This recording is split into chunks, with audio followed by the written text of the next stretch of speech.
Hello and welcome to Net That Haul. Did I get you good? I got you good there. You were like not expecting me to put you front and center when I'm doing the intro. Sorry about that to the podcast listeners. So yeah, welcome to the Double Gameweek 37 Net That Haul episode. If you didn't see it on YouTube, do check out the intro. Zoomed in on Chris's head. We're here for the final Double Game Week of the season, just 2 game weeks to go, and I think we're all going to take a nice, well-earned rest and see if any big changes come to the game, which is the rumors on the rumor mill today. So we'll keep an eye out for final differentials, final targets for the season. Let us know in the live chat what rank you are, what rank you're trying to get to, maybe what your stretch goals are, and we'll say hi to everyone as well before we go too deep into the show. So it's just myself and Mariner here today. Gabriel is unfortunately, the time zones don't quite work for us, but you will be happy to know that Mariner will be moving after this to another country and time zone, so things will be better for the channel, I think, next season. Yep, this is it. This is the last one at this time of day, and you know what? I am so happy.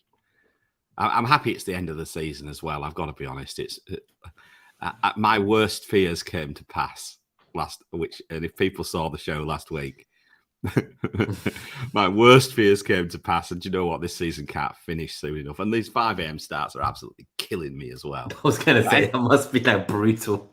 Yeah. But I mean, look, let's just make one point here. Connor, is Stormzy joining us or not? Well, we don't need Stormzy. We've just got the rapper that is, or what even rapper he was singing, wasn't he? FPL Lens singing last week. The trouble is, it wasn't particularly singing from the hymn sheet of FPL points. From my perspective. But anyway, there we go. We don't need Stormzy.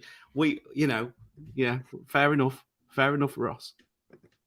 Good call. He's pretty good there. I think he's Ross's fan. Anyway, who the fuck is Stormzy? Anyway? He's a big Raptor fan. So tunes into the Deadline stream every week. Has the notifications on. Even gets the email when Raptor goes live. Like that's a major kudos right there. I'm really impressed that a rapper likes dinosaurs. Well, maybe at this rate there'll be 15 million players next season, all because of this collab. Well, we might get another 2 or 3 subscribers then, Nima. You might be lucky. Yeah, might be doing well. So yeah, if you are obviously here, thank you for joining us late at 10:30 tonight, actually, in the UK. I can't wait till we're doing 7 p.m. shows.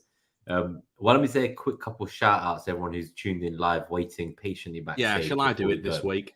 Yeah, go for it. So we got Rubber Ducky, quack, quack. Apparently he's in the bath. Oh, my God. Nick Cairns here. Hello, Nick. Emre's in. Blue Danube Joe, or as Nima used to call him, Blue Danube. Danube. Always makes me laugh, that was. FPL Planners here. Hello, mate. Ballroom Jam Shellis. Hi, mate. From my fellow oldies, the old ancient oldies group, which I'm in, the old FPL. Actually, I think he's top as well. I think he's having a great season. Let us know your rank, mate, because I can't remember. Connor's in here, talking about Stormzy, whoever he is. Dom's here as well. And Assad's here as well. Tess, what? Hey? Test, maybe. Who knows? Or Test. Yes. Test? Yes. Who knows? Anyway. Shout out to Emre as well. Oh, Emre, I did say Emre, didn't I? Did I miss him? I don't know. Anyway, not to worry. So shall we? Straight on we haven't got a philosophy of the week this week of sorts. We've really got a bit of a Mariner rant. So wind yourself back to last week, everybody. The debate, and it was a debate actually. It was a good debate on Callum the Truth Wilson, as christened by Always Cheating. So Callum the Truth Wilson had a minute's risk against Isak. And Gabe, despite all my protestations, I got this statement. It snowed in Vegas once. Doesn't mean he's a good pick. Doesn't mean he's a good pick. Well, it did snow. In fact, it snowed in Vegas more than once, Gabe. The last time it snowed significantly in Las Vegas was back on December the 17th, 2008. And 3.6 inches fell, apparently. at a weather centre on Dean Martin Drive. So it does snow in Vegas, and Callum Wilson does haul. Right. So anyway, here we go. So FPL Mariner here, after selling the virtues of Callum Wilson and showing everybody that Callum Wilson topped the metric as well, went Isak. I'm changing my name, Nima, FPL Invertebrate. I am spineless. I am so spineless. So what happens? Gabe gets Gabe. Here we go. I've even got him on the bloody. Wilson gets a penalty. And then he gets another one with an assist. But at least that did have something with Isak. Isak was involved in that, right? But just the kicker, he was just about to be taken off. 73 minutes, he gets given the penalty. He scores the penalty, goes off, and now he's as fresh as a daisy, so he can screw me again on Thursday. Right? I mean, you can't make this shit up. Really, seriously, watching that haul was about as much fun as sliding down a banister using my razor blade, using my bollocks as brakes, man. I was so pissed off. Honestly, my team's got more flags than the fucking United Nations. You've got Rashford's legs falling off.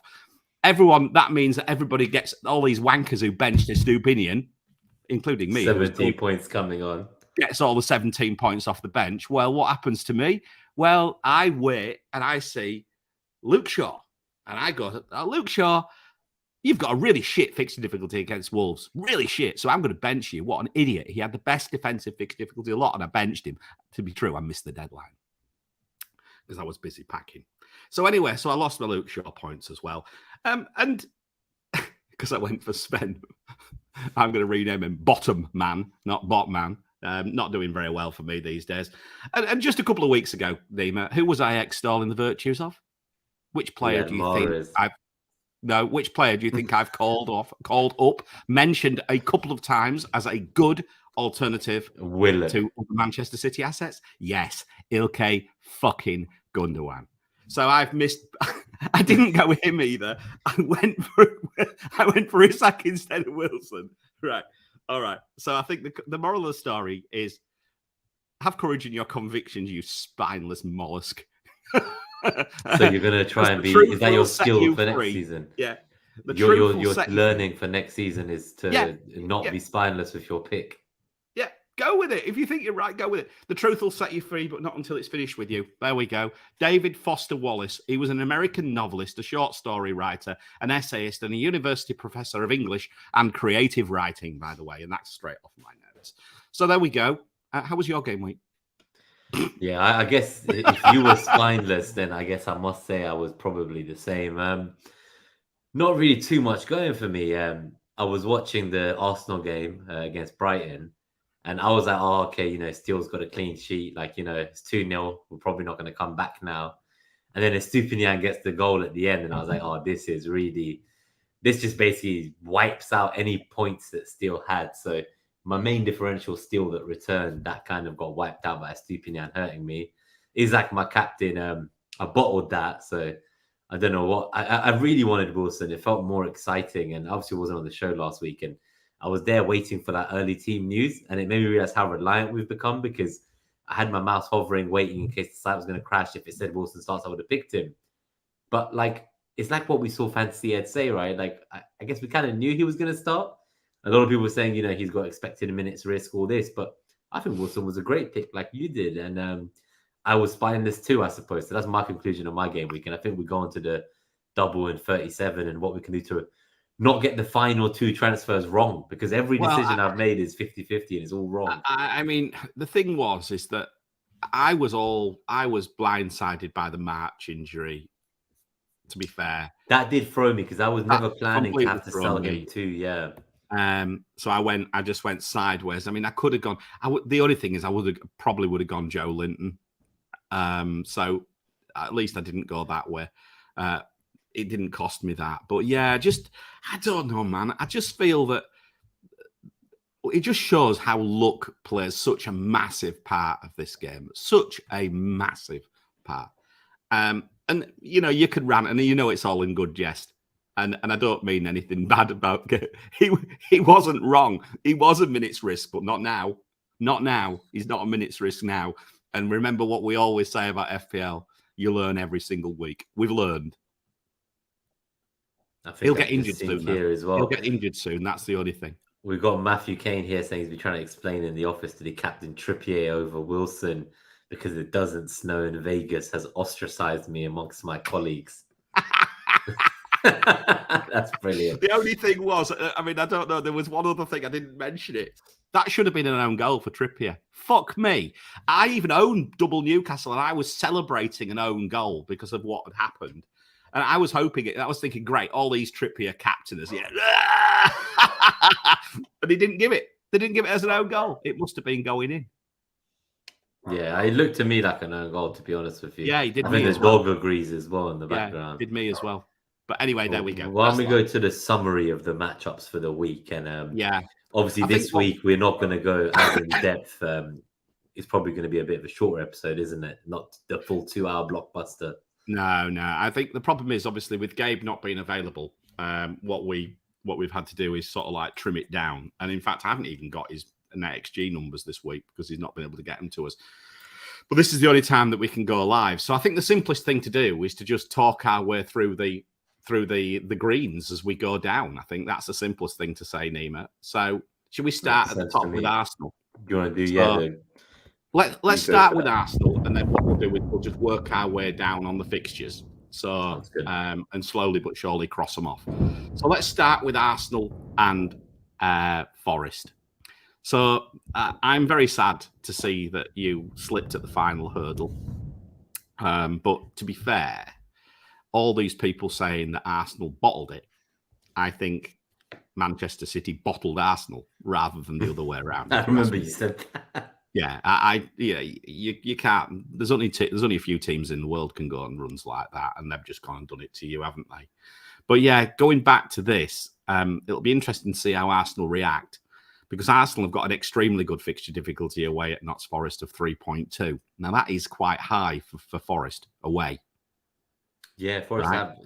I'd be surprised to see that. I don't think we've seen Forest be so kind of low on the FDR from a defensive point of view at home this season, have we? Yeah. No, I don't think so. That's right. And so I think the other thing, defensively, Arsenal is 0. So I immediately tells me that what I'm looking at is I think we are now in Arsenal attacking territory again. Are they going to just free off the shackles? And, are we now looking at bringing an Arsenal midfielder back in? I will not bring Jesus back in, by the way. He couldn't hit a barn door from a yard. And also Nketiah's fit again, isn't he? So 3.2 fixture ability for Arsenal attack. A little bit on the left-hand side suggests possibly Martinelli if he plays, but I think Trossard's taking some minutes off him at the moment. Martinelli went off injured, so I have a feeling he might not even play. Right, this season. I don't know if we'll see him this season. So who do you think's going to play? Trossard will play. Trossard plays down that left then. Maybe he's a nice little option for the last couple of games. Big chances 3.1. You see, look, that's green. That's very green. It's the second best of the entire game week. If you look there. No chance for a header. So I think you can safely, I think realistically, you can safely leave the defence alone. I'm not even sure I would play them. What's your perspective on this? What about Trossard? Is he a decent punt? The difficulty is, I think, with the double game week and the uncertainty around Rashford, who's in most teams, probably having to take up one transfer if we don't think he's going to start either. I don't see myself going for like the Arsenal midfielder yet this week. And you could argue that they could in this fixture, outscore the double game weeker, but I can see all of us getting lured in by the likes of a Man City midfielder, not knowing which one to go for. There's like Foden, there's Mahrez, there's Grealish. Well, it's game week 37, so it's Mahrez week, right? It's Mahrez week. Remember that. Yeah, but this is what I mean. So it could be any. There's so many of them. It's hard to pick. And then I know people have been recently talking up Anthony, so it'll be interesting to look at the Man United FDR when we get there too. But he's like an alternative if Rashford's out. People are talking about Anthony's kind of underlying numbers have been good the last 10 weeks. So he's a big punt. I wouldn't necessarily be going there myself. The City midfielders come with their own minutes risks, as we say. So I could see the appeal in the Arsenal mid, but I just kind of feel like I can go there for one of my two Brighton mids in game week 38. So I'll probably hold off for the home fixture against Wolves. I think that's the one I'm going to wait for my Arsenal attacker in, and that would be my big punt to see out the season. But what about you? I guess if you had those players, because I know some people have them, like I wouldn't be in a rush to sell an Arsenal midfielder. Oh no, definitely. I mean, to be honest, you would hold now. Their fixtures have turned. Yeah. I mean, in fact, if you look at the if you move, let's just move on one slide. This is the actual running matchups. So this is 37 and 38, and you'll see Arsenal there 6.7. So second best now for attacking fixture difficulty on the running. Yeah, so I guess it's the second best of all teams in terms of attacking FPL for the remainder of the season. Man United is interestingly there at 8.6 for the podcast listeners as well for the next 2 for attack. So we'll come through to those. What I wanted to do was to sort of like flick backwards and forwards between this week and next week, because I think by the time you get into next week, there's not a lot of strategy. You're just going to go all eyeballs out and try and win mini leagues, or try and save your mini leagues, or try and save your 100k rank, or whatever else you're trying to save. Now, in terms of Forest, I think one person worth talking about is their striker, right? Awoniyi. I think he's on like. Is that how you say it? I don't know. Awoniyi. Is that how you be saying it? I don't know. Yeah, I don't know. I saw the commentator say it too, but it was different to what I said. So I think he's on 10 Premier League goals now. So his kind of goals per minute played is pretty good. It's up there in the league. Yeah, it's took him a while, hasn't it? Yeah, I mean, the only thing I would say is if you look at Forest going forwards, look, their fixture difficulty is not great. -2 for the next 2. Are they too safe? My thinking is just like with what's on the line. So I'm kind of looking at teams who are fighting for top 4. I don't disagree. There's some strange fixtures. Yeah, I don't disagree. The only thing I would say is I think Forest, whilst I think they've got a 3 or a 4 point. I think they might have a 4-point gap on. I think they're probably relatively safe at this stage after what's obviously you never know this week. Yeah, that's the thing. So then that means they have one game left to save themselves potentially. Yeah, I'm not sure who they're playing actually. I have to look, but that relies on the likes of Leicester winning or Leeds winning, which it's going to obviously for them as well. It's tough times at the moment. Everton's there scrapping, so.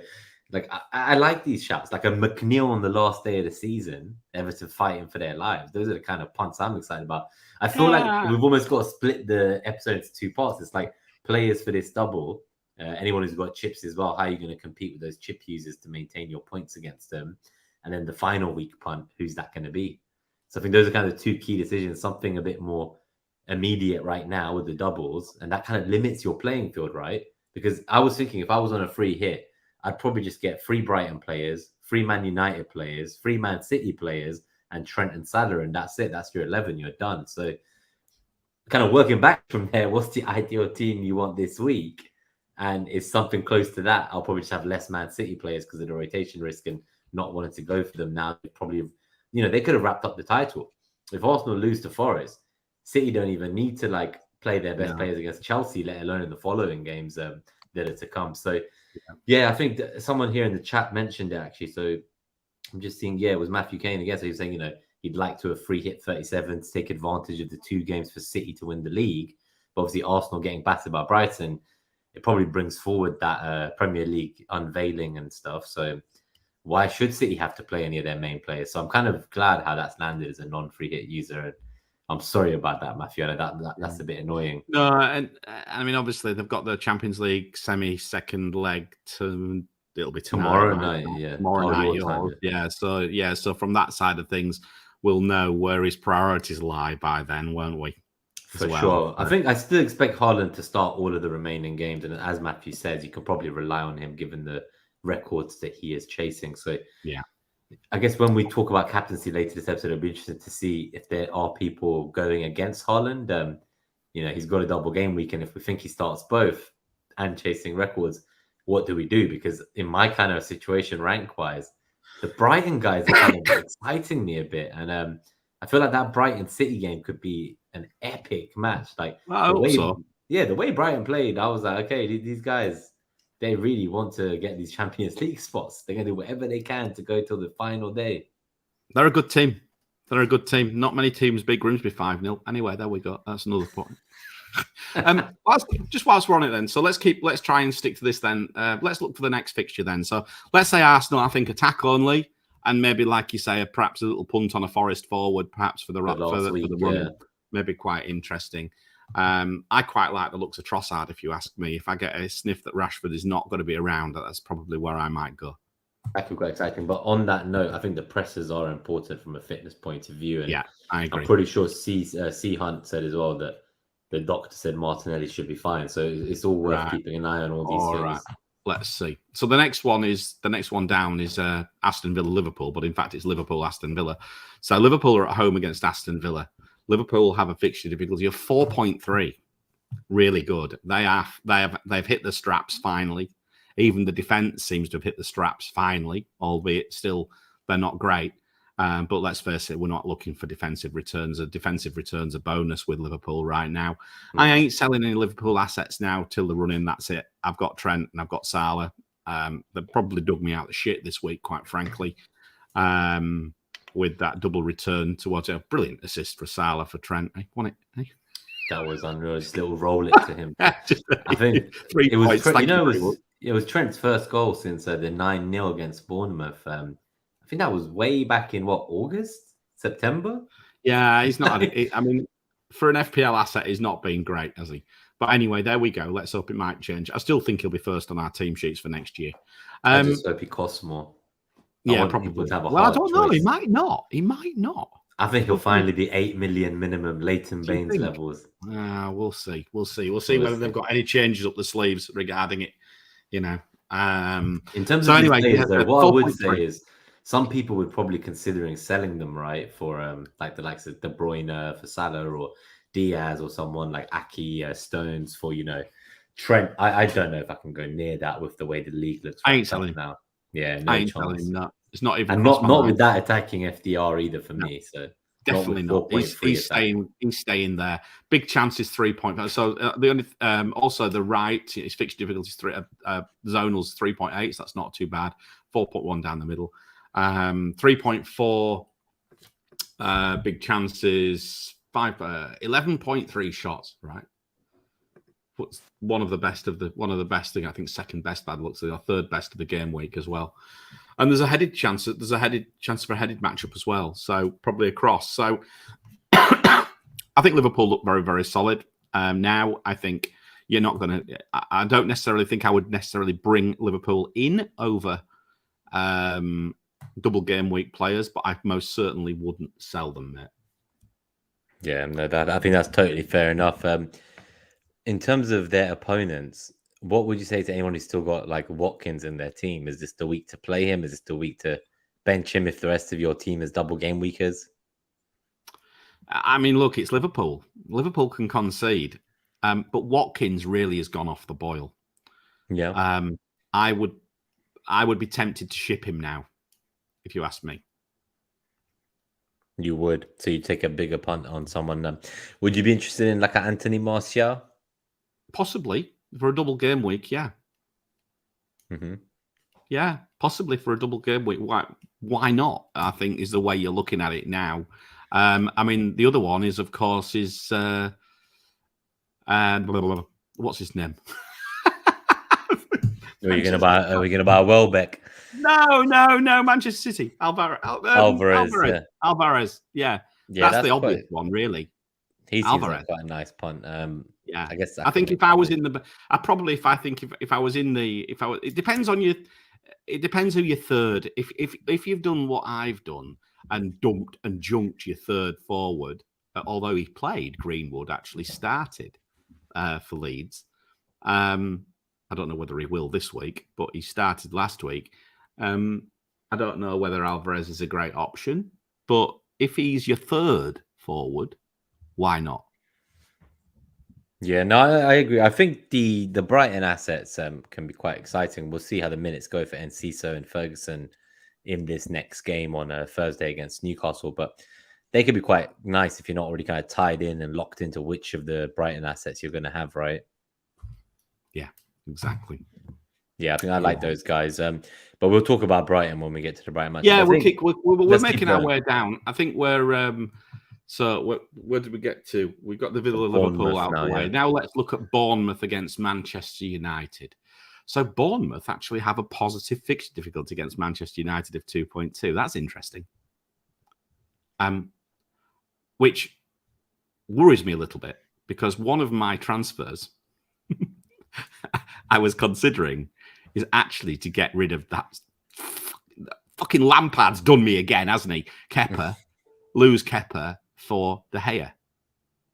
Damn. You're going to find you have to make that goalkeeper move now. I might have to, yeah. Who's your second goalkeeper? Is it Iverson? No, it's Raya. And he's got two really tough fixtures to finish off. Well, it's tough. He's got Spurs.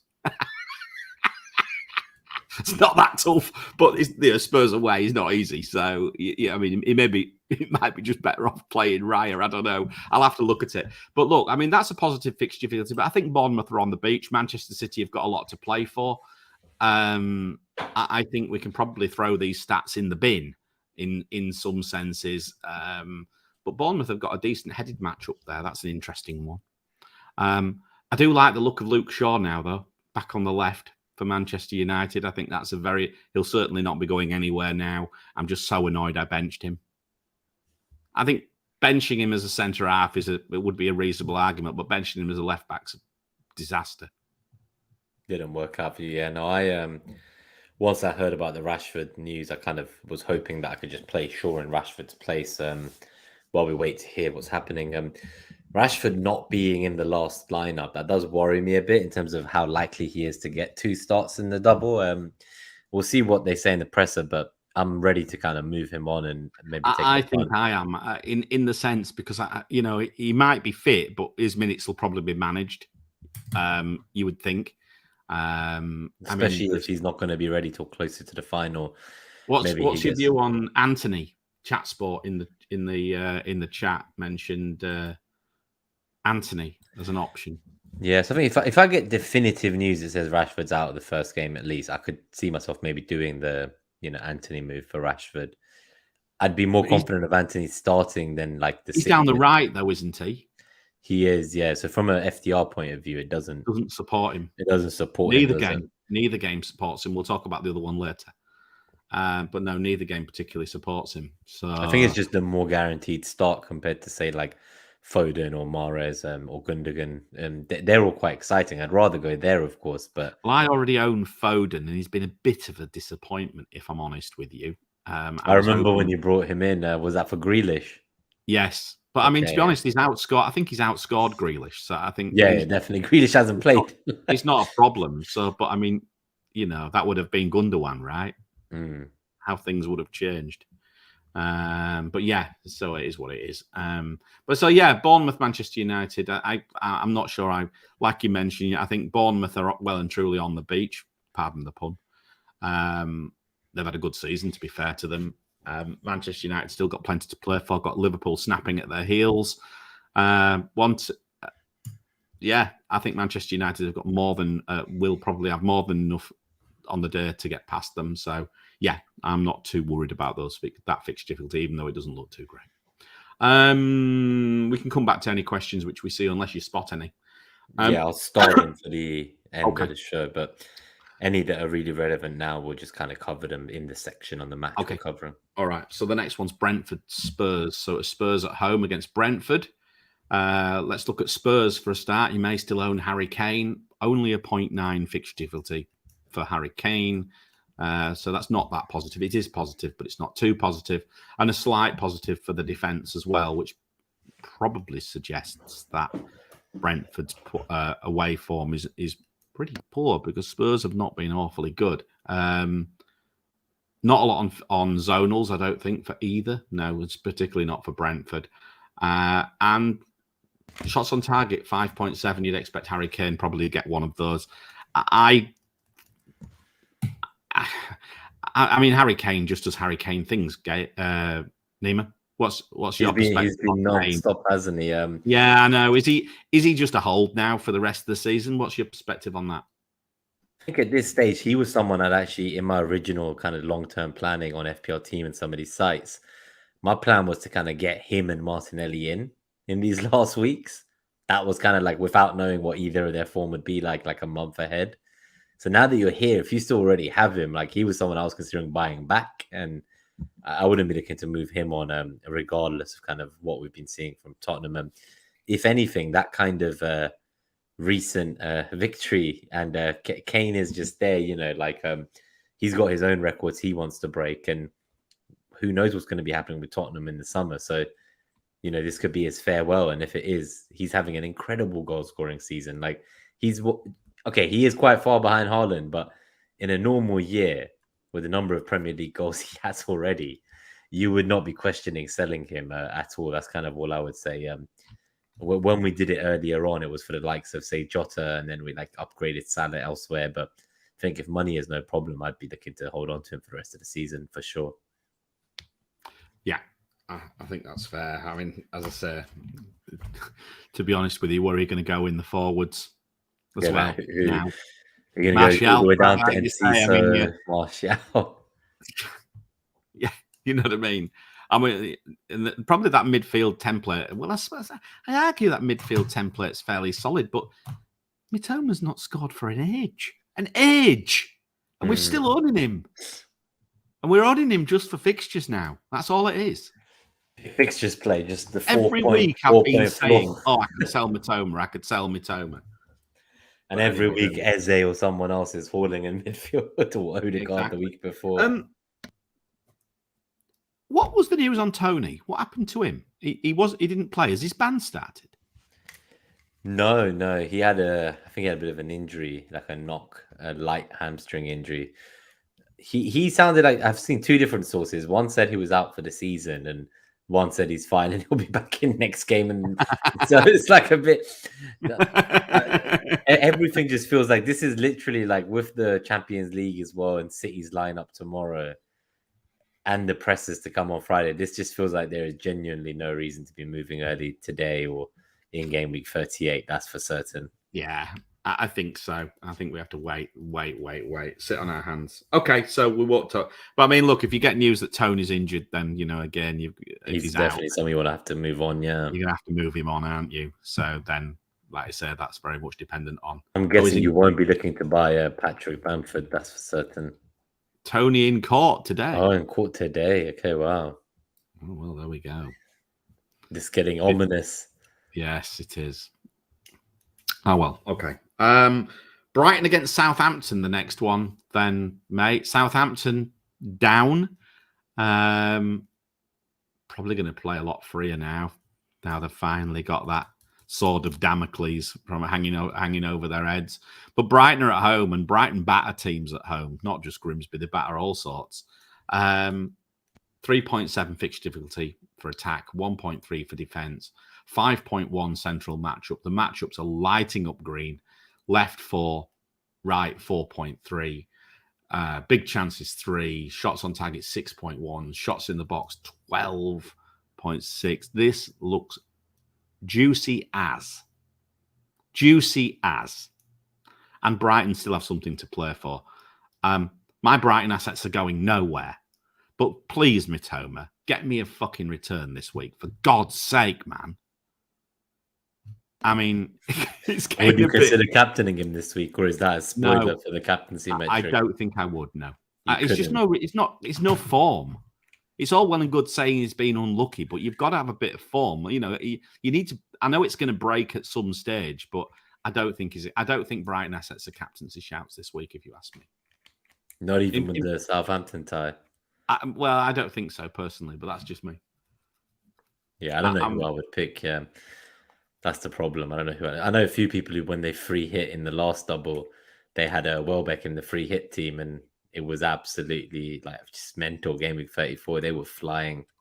Yeah, I mean, if I had the slot for a third Brighton asset, and perhaps I had a Tony problem or someone like that, Ferguson's starting to get some minutes. He might be worth a punt. He's cheap, so he's not necessarily going to break your bank doing something. As I say, I like the look of Ferguson, but this is the issue. Undav's getting minutes as well now, isn't he? And in fact, he started to score finally.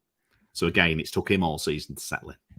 It has. What about I think with that front line with Ferguson, Welbeck, and Undav all kind of lurking there, it doesn't quite feel great, does it? But it is a bit of a gamble. But I mean, I think the word which I saw is that they expect Ferguson to get minutes. So we're saying how many minutes, but remember about the snow in Vegas. Yeah, it's true. So what about the defensive options from Brighton here, from an FTR point of view? 1.3 for the defense. Well, I mean, Stupinen's going nowhere. I'm going to play him. I would play my Brighton defenders for sure, because I think you've got a chance of a cleanie there against Southampton. City's a different beast. Maybe we can get another penalty save from. It's not that I think Brighton assets are bad assets. I just think maybe that there's a better captaincy shout out there. And the trouble is which one. This is the problem with City. Is that the City captaincy option is definitely the place to go. The issue is, are you going to get clobbered for minutes? I'm interested by United. The Bournemouth FDR against United doesn't seem great. So no, but I think we've maybe caveated that already. Yeah, exactly. That's true. The issue is, who would you captain for Manchester United if Rashford's out? Yeah, I think it would be Bruno Fernandes. If you own Bruno Fernandes, that's fine. But if you don't, then what? Yeah, then you bring in Anthony and captain him if you're crazy. No way. No chance. No. There's some questions about triple United defense, which we'll come to in the Q&A at the end. That's a bit dangerous, but anyway, there we go. When we go on to Chelsea versus Man City, that you would hope maybe Frank Lampard's got a few tricks up his sleeve here, but and then again, you'd expect that he hasn't. I mean, there's about as much red on this sheet as the Swiss flag. I mean, pretty bad, right? Look, -2.6, -2.9 attack and defense. Nothing in the zonals, nothing in the big chances, matchup, shots on target, shots on the box. Should be a fairly easy day for Manchester City, I'd suggest. I guess the question here is, is this the week that finally Edison gets his clean sheet in this double? I don't know. I mean, look, they've got again. I do have a Manchester City slot open for this, so that he is on. And you're looking to sell a goalkeeper, right? So yeah, absolutely. Kepa, so yeah, absolutely. Can I tempt you in Edison for the end of the season, or can I turn you into a meme when he lets in a goal every game? Well, you can.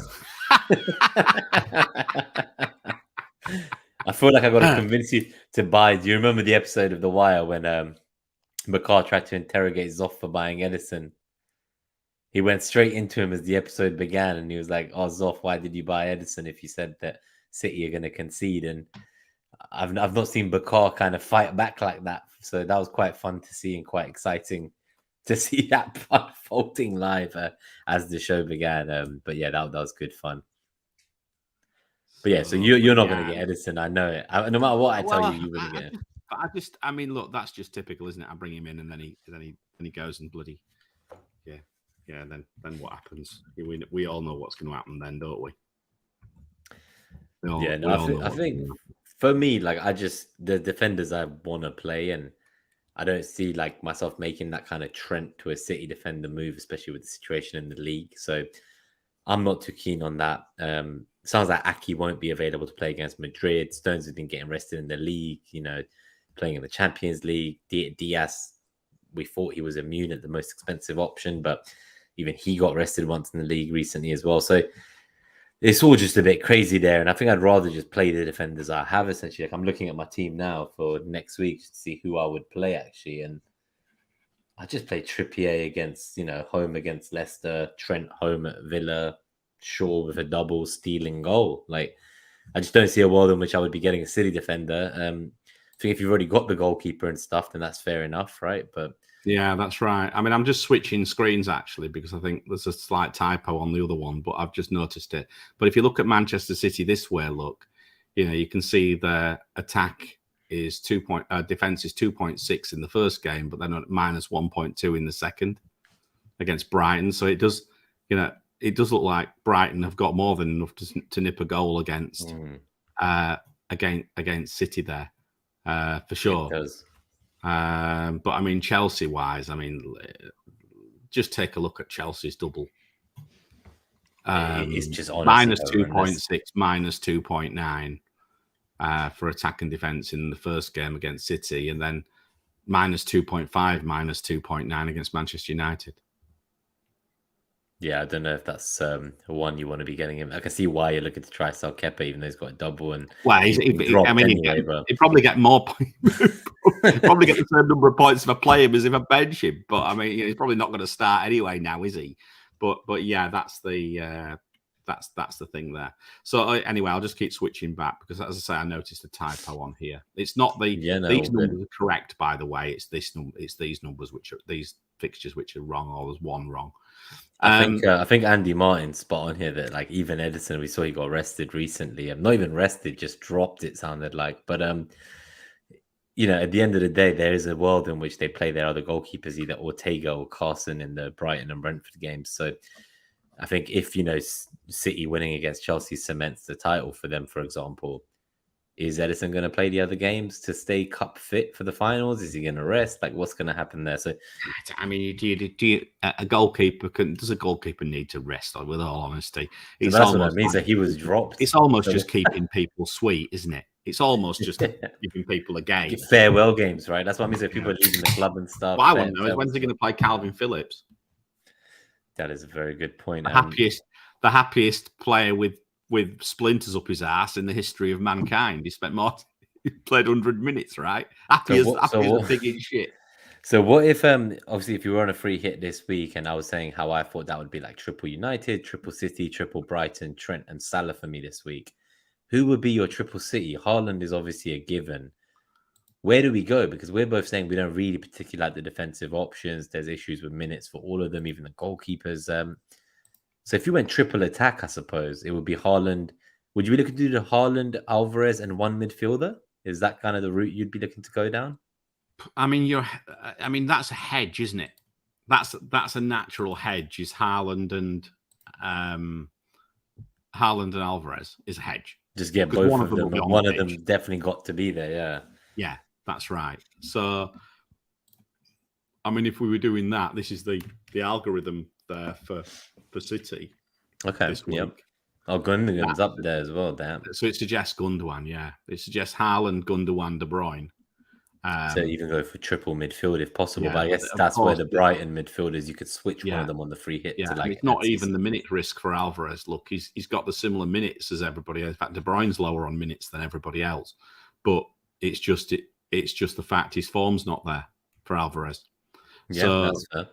You know, so I think you're looking at the form picks are Haaland, Gundogan, and KDB, without a doubt. The issue is tough for a structure, isn't it? Yeah, it's your structure.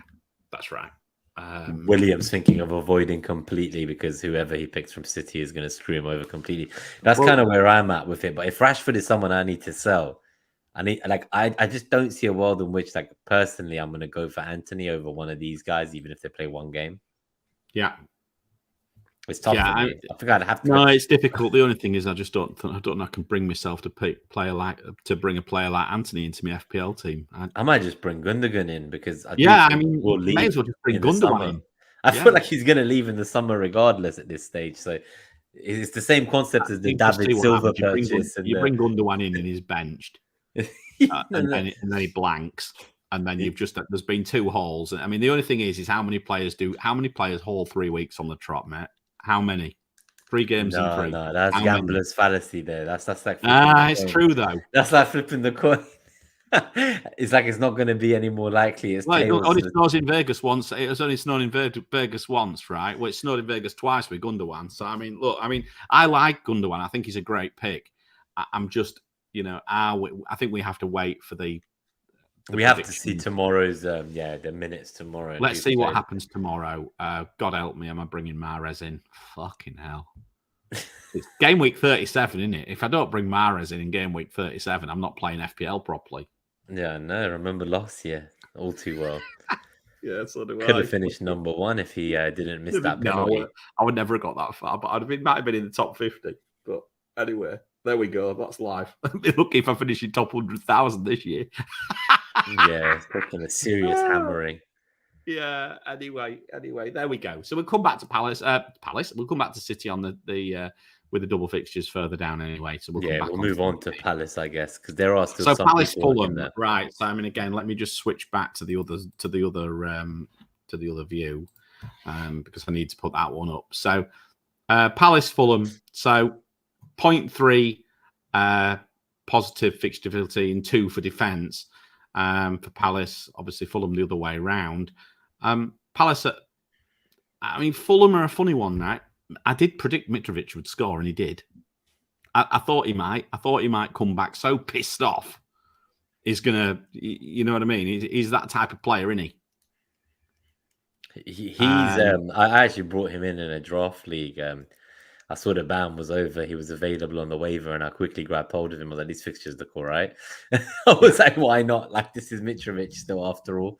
But I don't know. I don't know how I could go there. Like, when I would want to be loading up on doublers. Maybe I'm just so biased. No, I'm not saying I'm bringing him in. I mean, we could probably swerve them. I mean, the only thing I would say is Palace have got Forest at home on the last day of the season. I mean, that could be an absolute humdinger.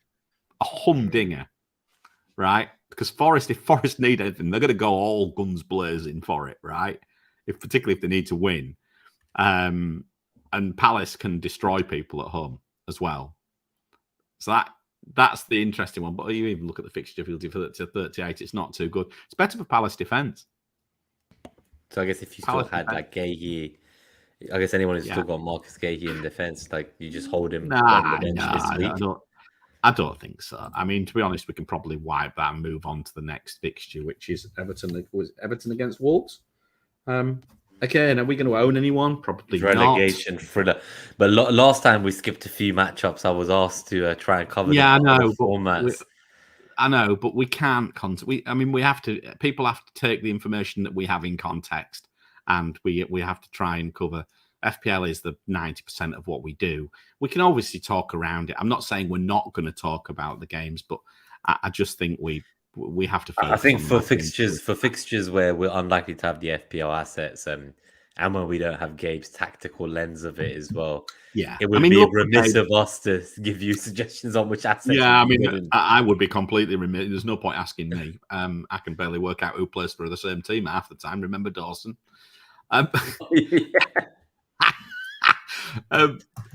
Everton against Wolves. This is interesting. So Everton are away at Wolves, and it doesn't suggest they're going to have a very good time of it. Although not terribly. Wolves have been very good at home. What's the Wolves' last few home games? When was the last? They've hardly conceded 1s and 2-0s. I don't know if you look at Wolves' history. I'm pretty sure Wolves at home have been completely flying under the radar. You know, Wolves have been fantastic. I know a few people who had the jammy Totti goal and clean sheet. I think it was auto sub on a few weeks back. But yeah, no, I was very surprised. I don't know if anyone in the chat knows what happened to Jose Sarr. So I have him in one of my other kind of fantasy formats I play, and I just suddenly saw he wasn't playing. No, I have no idea. I mean, that would have pissed me off no end. But, if all of a sudden he starts, he would have probably been the player who I'd have probably gone for it. In fact, that's the reason I bring him up, because I know he's the kind of player you would like to own. Yeah, probably someone like him. But no, Everton's fixture difficulty is not great. The zonals are okay down the middle, but there's no Calvert-Lewin again. He went off again. So, I mean, is he injured? I mean, what is happening with him? They're so much better with him as a focal point. Like, he adds so much to the team. They are. They've really got nothing much, and I don't think they're going to get much at Wolves, to be honest with you. I mean, what I would say I still like them for the coming game, though. So the final day in Game Week 38, what's their data look like for McNeil? Well, that's overall. So they're still negative. If I put this one back on. Everton 38, only 0.4. Look. Oh, so it's still not that great. Okay. Yeah, but Bournemouth are on the beach. I mean, you've got to fancy them, right? I mean, that's like if Everton are fighting for their lives, probably put the beach factor in and put another 2 on that, I would guess. So yeah, I mean, Leicester are in deep trouble now. Southampton are down. Leicester are probably looking dangerously gone. And I really want Forest to stay up. I don't want to sound like I'm a bit biased here, But Forest are going to have to get something, I think, at Palace to stay up, if you ask me. There's some good notes as well here from Matthew on the Everton front in the live chat for the podcast listeners who missed this about Mikalenko's injury and his second and third backup both being injured.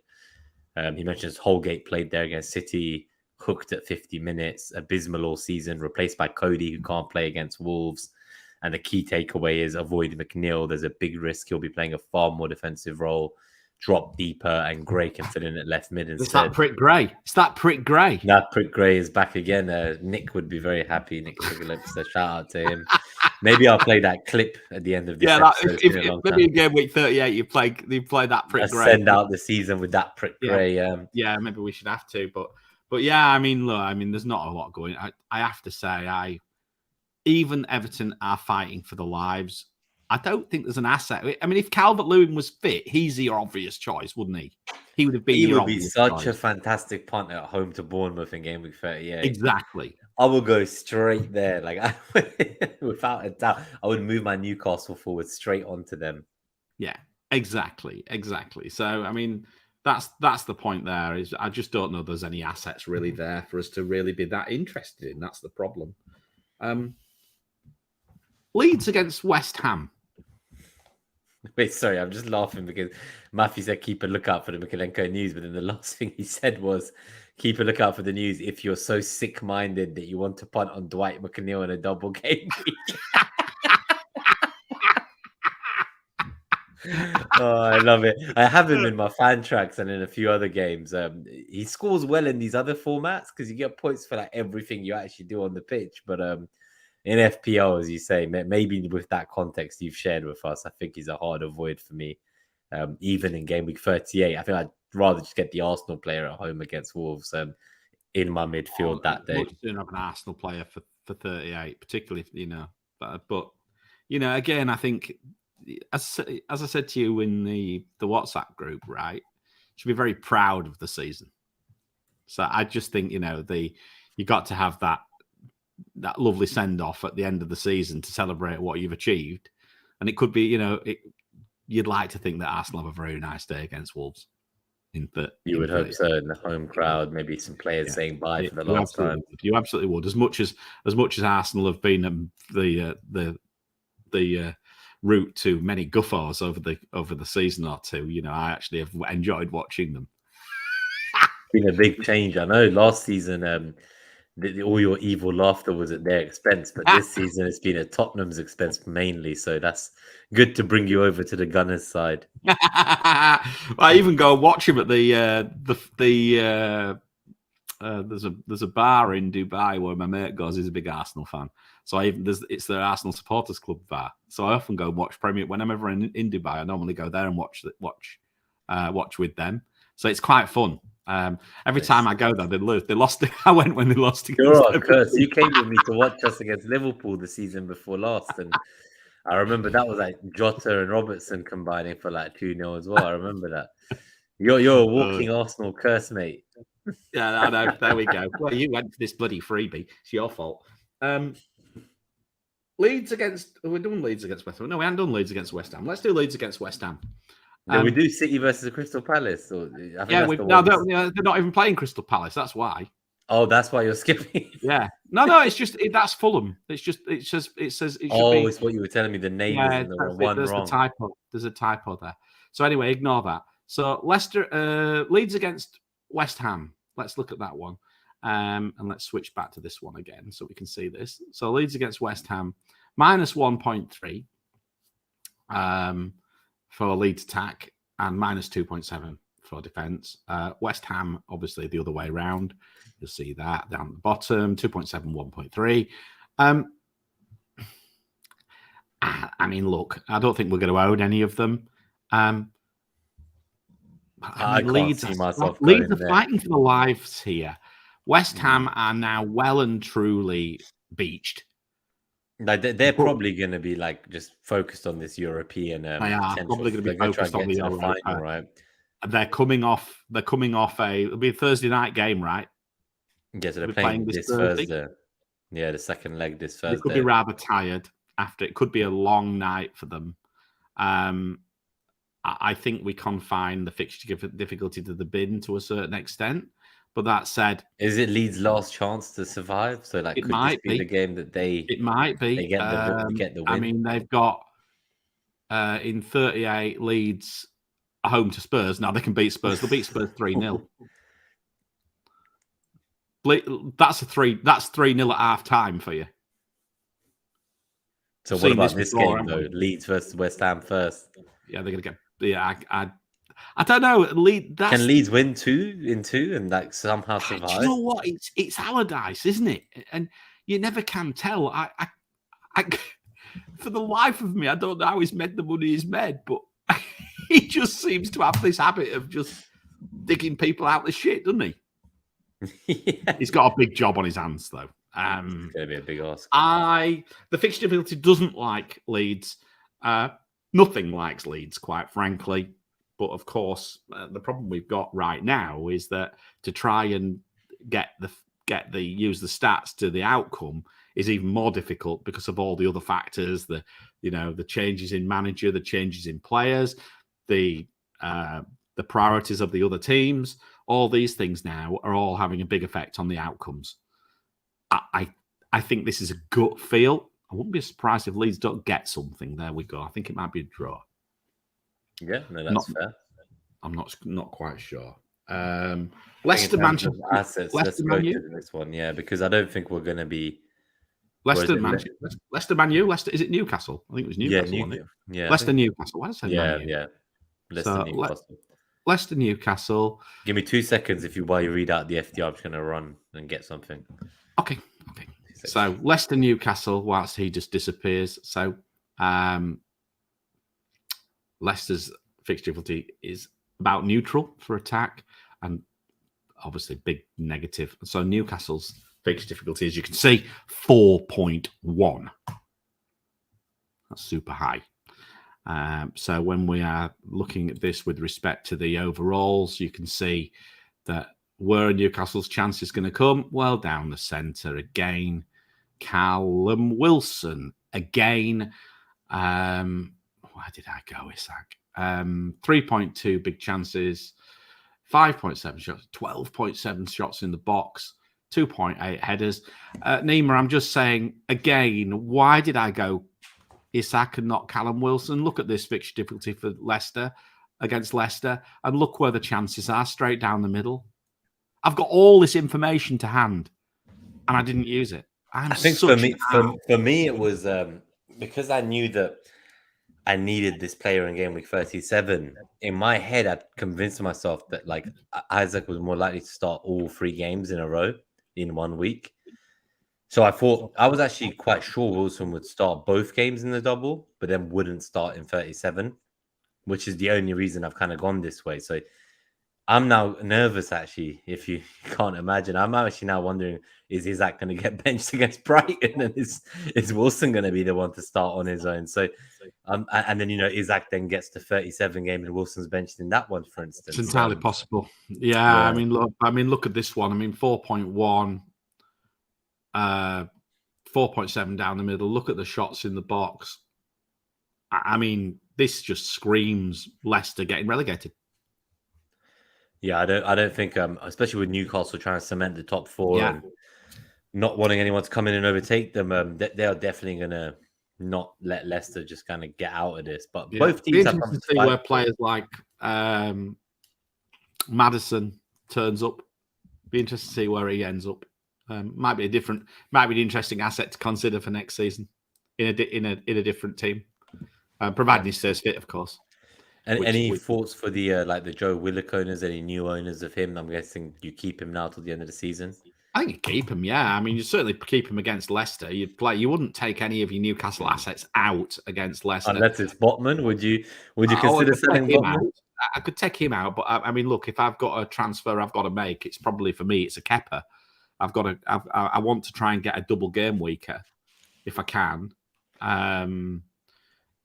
I mean, I suppose I could sell Botman for someone else, but then and play Raya against Spurs and hope he gets a few save points. So I think the issue is where's the upside? a defender or De Gea. It sounds really boring, but that might be. And if I have to take a hit, if Rashford's out, then who? It's not straightforward, is it? No. So Matthew Kane asks anything in the zonals to suggest Shaw over Trippier. Headers, if he gets a header. Well, Shaw had a better XGI in the last game than but he's mainly from shooting, though, isn't it? It's mainly from shoot. He's got a bit of a thunder bastard on him. He does have a lot of, but I think he goes in for headers too. So he just tries to shoot however he can. Like it'll be. The only thing is Shaw over Trippier. Who's going to deliver the ball? One of the two of them, basically. So yeah, one of the two of them is the one doing the delivery normally. Yeah. I don't know. I think right now, is there a day or is there a scenario you could sell Trippier now? I'd argue there probably is. Yeah, you could. They're basically like he's got no points, and they haven't kept many clean sheets in like the last 10 weeks. But at the same time, he's barely been worth anything to us points wise all season. No, it's so fucking boring, man. That's what I mean. The game just feels like half our players. Like I'm looking now, right? The likes of Trippier, Mitoma, Rashford, Salah, Isaac, Haaland, even Trent, McAllister now. It's just like there's like 2-3 players that are different to each other, and it's so frustrating. I can't wait for next season, honestly. Like it just feels like so frustrating the end of this season. I think I agree with what you said at the beginning. It's kind of like excited to just kind of go into next year and hopefully there's some changes to spice up the game a bit. Yeah, I hope so. Might be able to get some new. I might even be able to make some new metrics and things like that. What are your thoughts on obviously people who don't have, like, say, a Man United defender? Ballroom Jam asks about Trippier out for sure in 37. I think that's something I would really like that. Yes, that's maybe. But I own Shaw already. So again, if I was taking Trippier out, who would I take him out for? I mean, that's the only move I'd want to be. I don't know. I guess I wouldn't go there, because I think I'd still prefer Shaw and pay less, And I think this is similar to what Rob asked. Rob Jones asked about Trippier to Shaw as well, and is it time to sell Trippier? So this is the problem. I mean, we can have a look at that. We'll have a look at that. Save that question. What we'll do is we'll have a look at the defensive algorithm. We'll pull the algorithm out for defense in a bit later on, and we'll have a look. But as to who it is, it doesn't cover too much, but it'll give us an indication. I think the issue is that the downside of selling Trippier is the EO against you, right? And if you're trying to make gains in the last 2 weeks, I guess if you think that the person you're buying will get more points than him in those 2 weeks, this is your like one last chance saloon to just throw that dice and see what happens, right? So where would you go? If you were looking at this, where would you go? Let's look at this slide. So, in fact, we'll tell you what we'll do is we'll look at this one and go to the next slide across. Let's look at that one. That's better. So where would you go if you were going for defence? The standout. Yes, really, it is just Man United or Crystal Palace. Yeah. City is not, like, it's 1.9. It's not great, but it's still one of the best in the. But then you've got caveats of Palace playing Forest, who are probably going to be fighting for the life. City probably having wrapped up the league and like focusing on the other carbs. Arsenal's 2.1, but like, are they going to keep clean sheets? Who knows? I doubt it. And the other thing, remember this, and I mean, it's something we'd have to check, but I'm sure there's someone. We don't have statisticians like Big Man to be able to do his work for him. But how many clean sheets are actually kept in game week 38? Not many. I'd love to see that number for the last like 5 to 10 seasons. I don't think it's many, and that's my gut feeling. It's normally a very high scoring week. I don't think there's many clean sheets in the last game of the season. Do you know what? I might hold Trippier unless you've got an option to go to Shaw. I don't know. There's a decent option. I think I think that'll be my conclusion. It's kind of like Shaw or bust with that position. Yeah, Cool, but Newcastle, on the other hand, I mean, if you own Callum Wilson, you're laughing. If you own Isak, don't panic. But if you own Botman, fucking hell. Yeah, I think this Leicester game, from an attacking point of view, is a fantastic game still, and I'd be happy as a non-free hitter to still field them. Instead of a double game week, for example. One of my alternatives before the Rashford injury news was, if I was in a luxury position, I could have done like a Chelsea striker. So that was kind of my sexy punt, like going Isak to like a Chelsea striker for the double. But I just can't do that to myself. I don't think I can do that. Martial's still on the menu. I guess he's there, but with the Rashford fire potentially, I guess midfield is where I'm gonna have to focus my move. Yeah. I mean, I don't know. I mean, I think that's the only other option. Cool, okay, so that's Newcastle then. Right, so we need to jump into the doubles now. We need to jump into the doubles then. So what we're looking at now, Brighton against Manchester City. That's a nice one. So Brighton, Man City. Let's have it again. Put this back on the screen so I can see the screen a little bit better, because I can't focus on anything today because I'm virtually blind. I don't know why.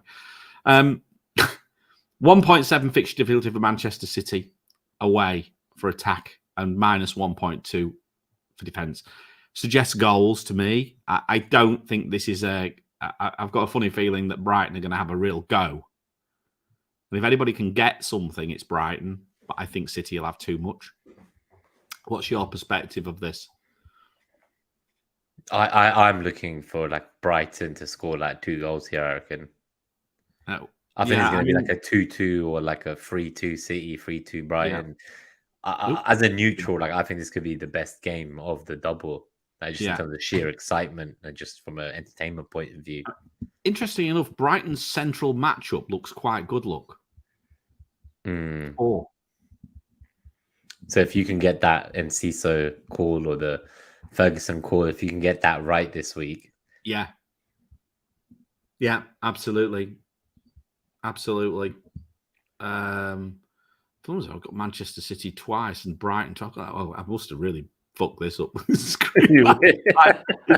just one of those things. I mean, I was rushing to do it yesterday, but anyway, not to worry. On there's nothing much on shots in box. 9.3 against Manchester City. 9.3. Have we ever seen anything like that? I don't think so. It's quite. I tell you what, they've been a breath of fresh air, haven't they? I really like them. I really like them a lot. I do hope they manage to hold on to the manager, De Zerbi, this summer. I think that will be a key part of what goes into next season. Yeah, and to be honest, Brighton's 38 is not bad. 1.6 against 1.6, 1.1 for Aston Villa away. So even away, and Aston Villa at home have been pretty good. Much to I just looked at one of my works mini league the other day, and I've been beaten by an intern at work. Wow. Thankfully, he's not there next year. Kicked them out, banned them. Yeah, I did say to someone, I said, that's good news. He's not there next year. The thing is that do you know which player's actually done for me? Tyrone Mings. Oh, really? He's had 2 or 3 hauls from and Mings. He's gone huge, Mings. He had like 8 weeks in a row of just hauling. Yeah. And I'm guessing you had no Villa cover in those weeks. No, none. He's like 100 points. He's like 90 points clear of me. I'm like, what the hell? Where the hell's that happened? But yeah, so there we go. So that's Brighton anyway. So I mean, look, I think Manchester City clearly can score. I think Brighton clearly can score. I think the issue is that where are we going to actually, which players are we actually going to pick here? I think that's the key challenge, Nima. I think Manchester City, we don't know about the rotation. Brighton, we don't know about the forward. Yeah, so now Salah in the chat, Salah the Samurai saying, and Sisso picked up a knock, didn't he? So if that's the case, does it play for Ferguson? And then we talked about Undov being there, Welbeck being there. It's a bit of a painful one. Maybe. I mean, look, I'm not a Brighton, I'm not a Brighton fan by any means, but I do.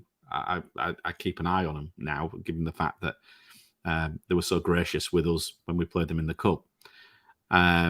the one thing I would say is that Ferguson, I think, might be above under in the pecking order. So, probably. So if that's the case, it's probably Undav. The issue is what about Welbeck? What about Welbeck? I think I should be back. I think I disappeared. Yeah, you could just very briefly. But what about Welbeck? Yes, I think just him being there as well, that kind of concerns me a bit. I think if I was on the free hit, I think my ideal free players, and it's very boring, would still be probably just Mitoma, McAllister, and Estupinian. I think those are the three I'd field in a free hit this week, to be honest with you. Would you not field one of McAllister and Mitoma for a forward? Would a what? Would you bench or would you not have one of Mitoma or McAllister to have a forward this week on a free hit? I just don't see it for me. I just think the three, the two mids and the one defender. And I've got three already because I've got a stupid in the end. So I mean, from that side of things, I can't do much anyway. So I'm buggered. So, but I mean, it's worth it. It's worth a look. That's a better slide. You can actually see the numbers now. So yeah, we should do the final doubles on here because they're clearer than the. Yeah, that's right. So we use that. Yeah. So the final. So there we go. So that's the key there. Chelsea. Right. The next one. Manchester United against Chelsea. 2.9, 2.5 for Manchester United. Happy days. There's your Luke Shaw points, if you ask me. And left zone, look, 4.4. There's Luke Shaw for you. Centre 4, right, 3.7. Not so many big chances, but plenty of shots in the box expected. I really like Manchester United against Chelsea. I really like them. I think this is where the Bruno captaincy I was talking about earlier. Yeah, it does appeal to me as someone who, if Rashford was out, and if I was worried about just wanting to go against the grain to take a final punt, that could be something I did. But I don't know, man. I think with Bruno, we saw it in the last game as well. Obviously, he got the assist right at the death, but before that, he was assisting the assister. And I feel like he's been playing that deeper role really well. And there's been games where he's obviously building up in the first phase of the build-up, and he's so key to everything they're doing that's good, but it doesn't necessarily translate to FPL points, but in other formats, it would be worth points. And remember when his return came this week, it came in the 96th minute. That's what I mean, yeah. So when the assist finally did come, it was really at the death of it. It was. I still don't feel great about the decision. Another blank. And another unlucky Bruno blank. Yeah, I've got to be honest with you. I've got to be honest with you. I'm really struggling with Manchester United with which one. I mean, Martial's the obvious. Martial might be the more obvious move, actually, in some senses. I'm just having a look. So I could, for example, yeah, the problem is I've got a 3-5-2, so I'd have to do. Yeah, I'm the same. I'm hitting so to bring in Martial. I'd have to sell bringing him in. Hit. Yeah, it's not. I might just do the double defense and go and hope that Chelsea don't score. Imagine you've got a clean sheet against both Bournemouth and Chelsea. You'll be laughing with the double defense. That might be a better option. It might be, and at least it's double game week. And then again, if we look at game week 38, Manchester United's defense over the for the fixture difficulty for the run-in 3.2. So, I mean, if I am going going in double defense for the run-in, maybe that's the better option. Maybe De Gea's the better option. Maybe it's a really boring transfer this week. If Rashford plays, fine. If he doesn't, okay, rely on the bench, and which would probably be Botman, sat first bench against Leicester.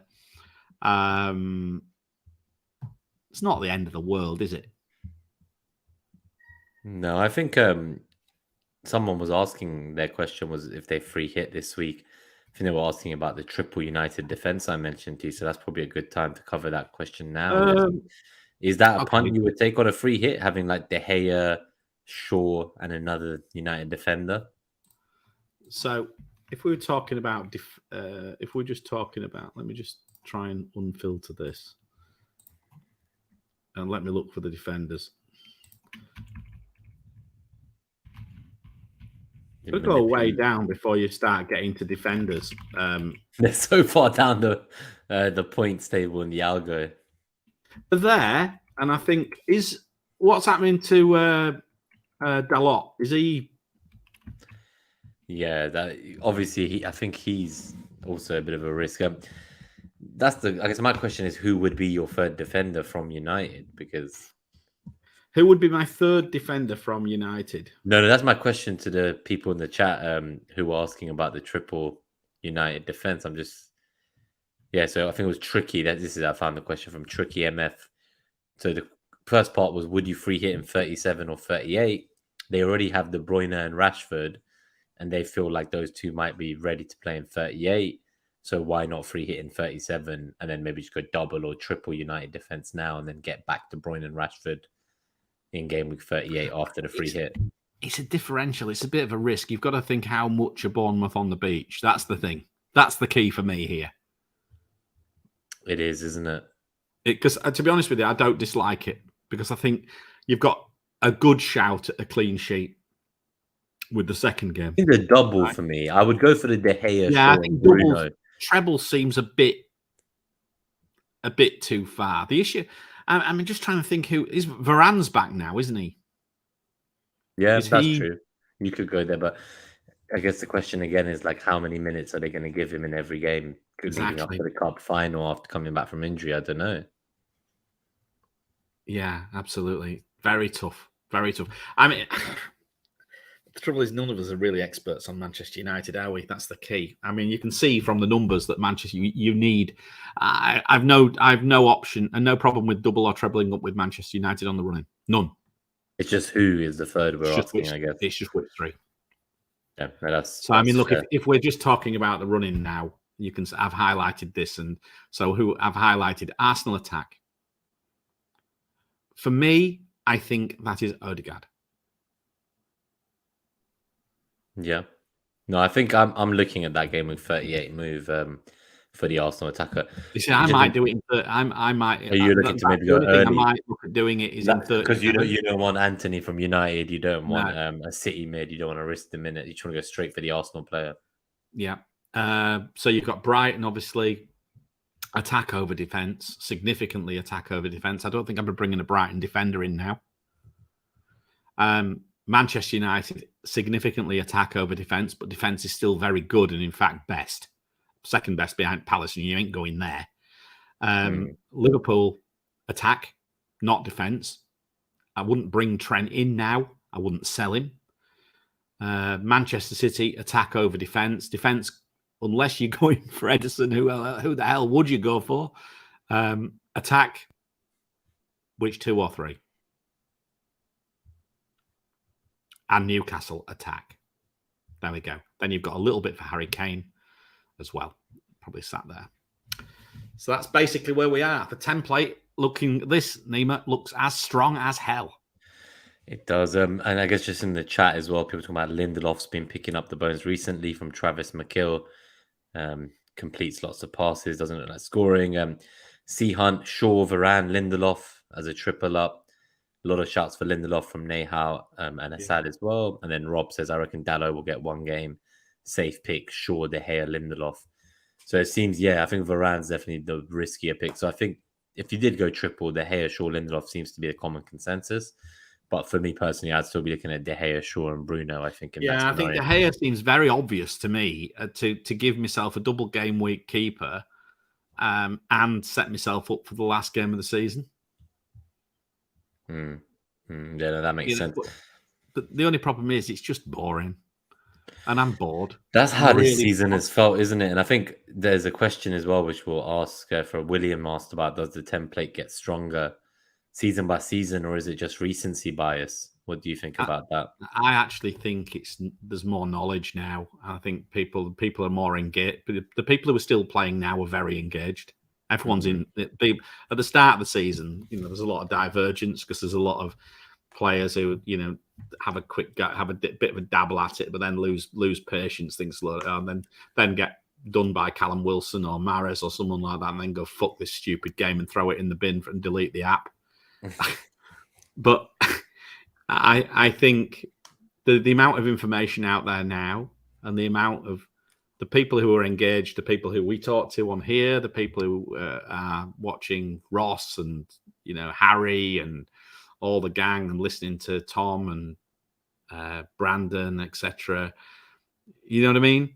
There's a lot of info out there, and I think there is a bit of a herd mentality.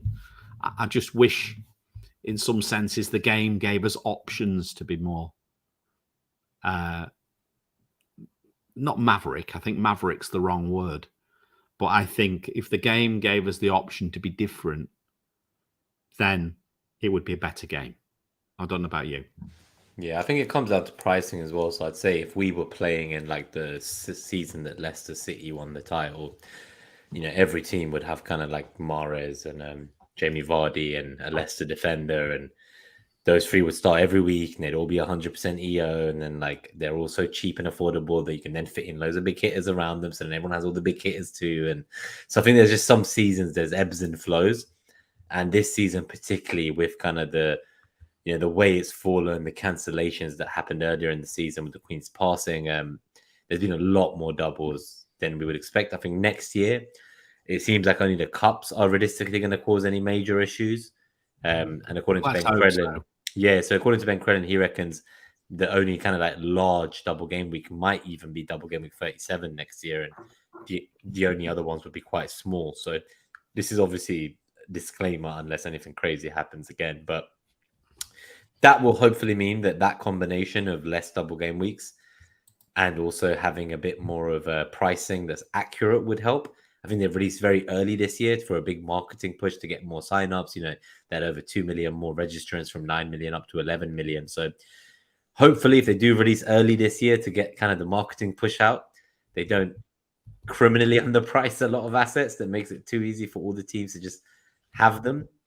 And I do feel some exciting things are to come. I have no idea what it is that Focal alluded to earlier, obviously, in terms of some changes. He said, since chips, the biggest thing since chips, something's cooking. Yeah. Something's cooking in FPL Towers. The biggest thing since chips. So I replied with wedges.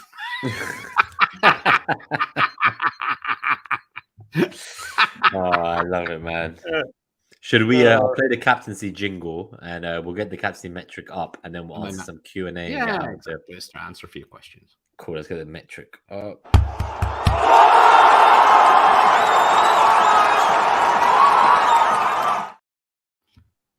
There we go. Surprise.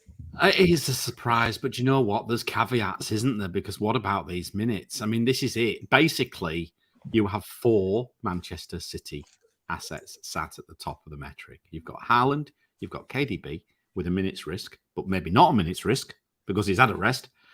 Gundogan and Mahrez. There's your 4.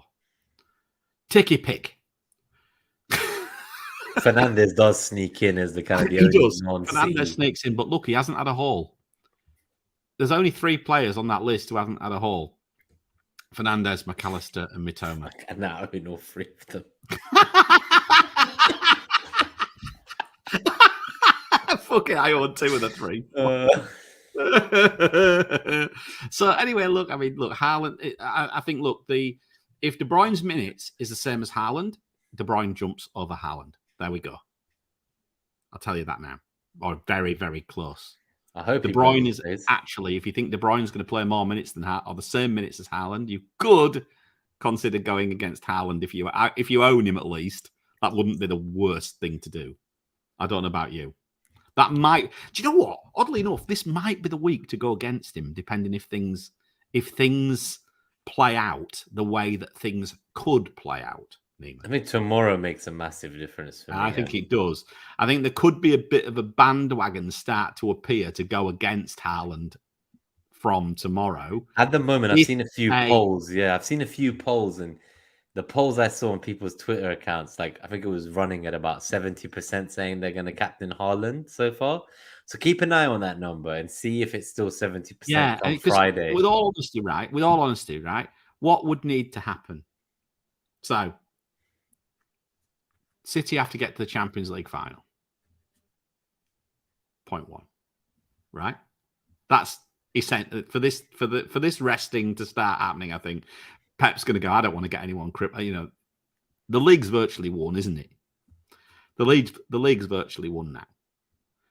So if we look at it like this, what will we not know before the deadline? So we'll know. We won't know Arsenal Forest result.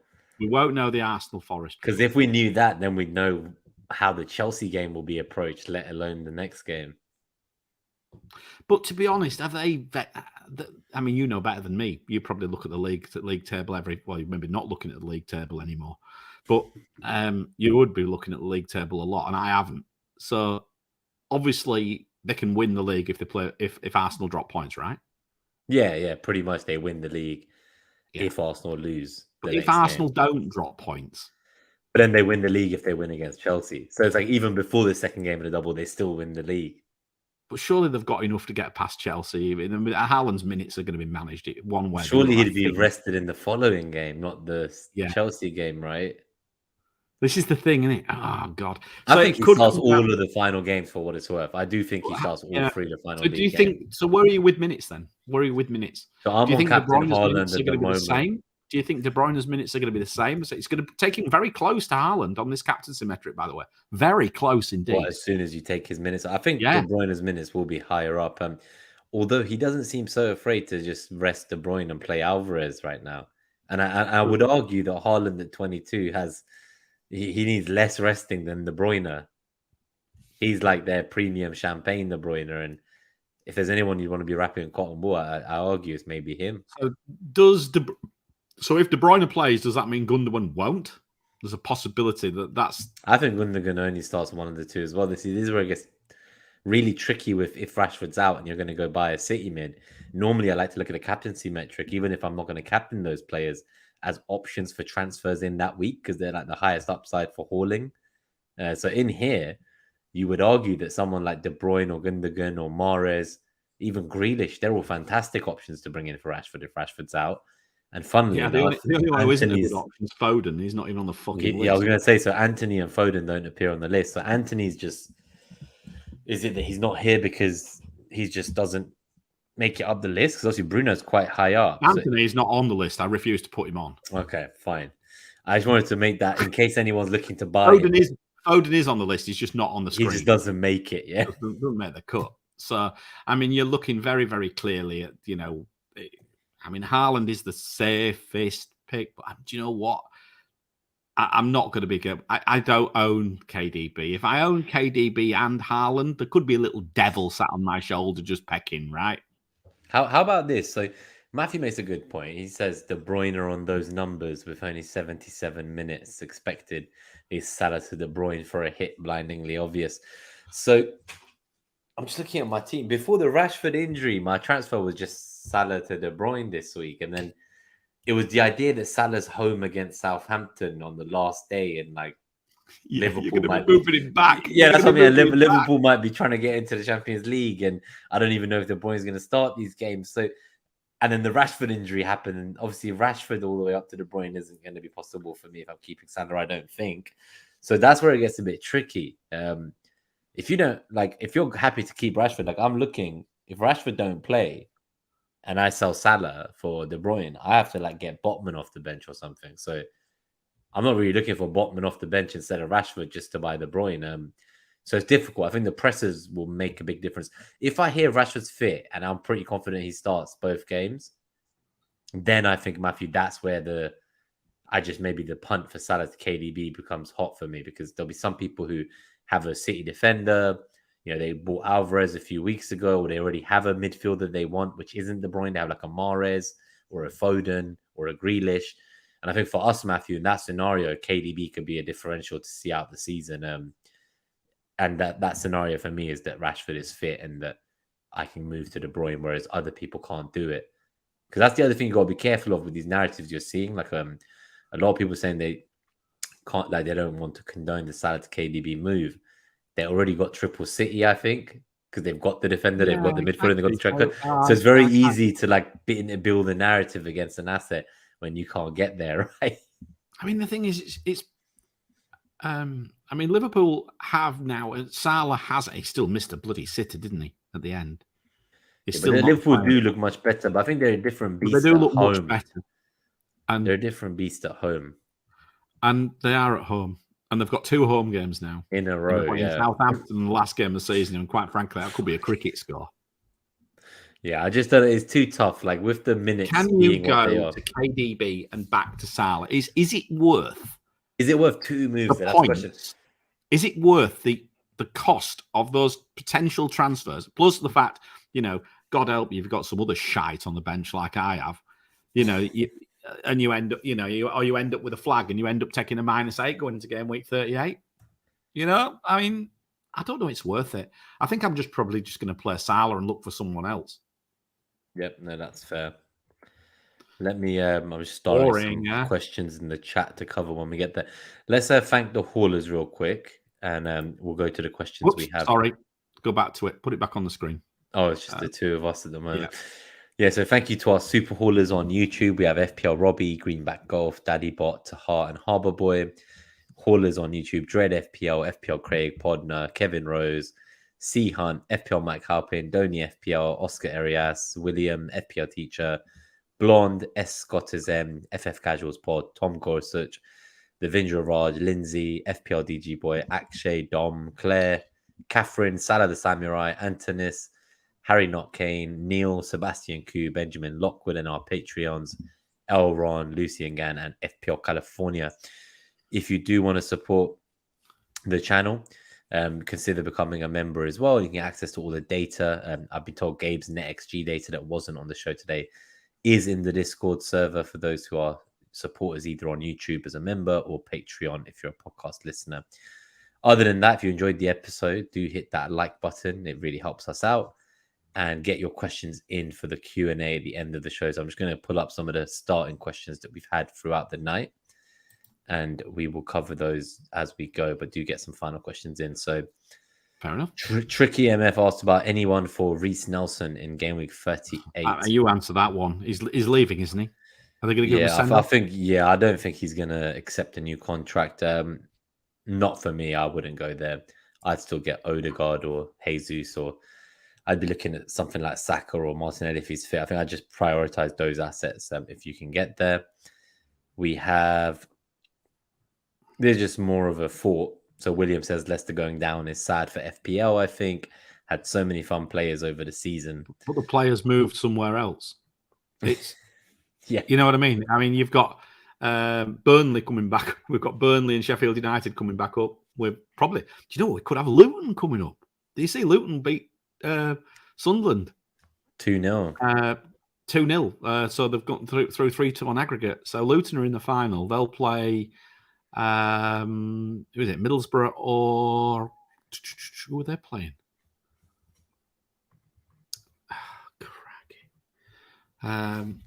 Coventry.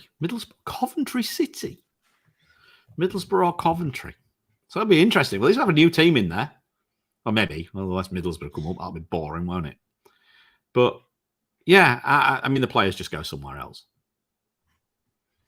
But you're going to go to Luton and walk through someone's backyard, walk through someone's house to get into the ground.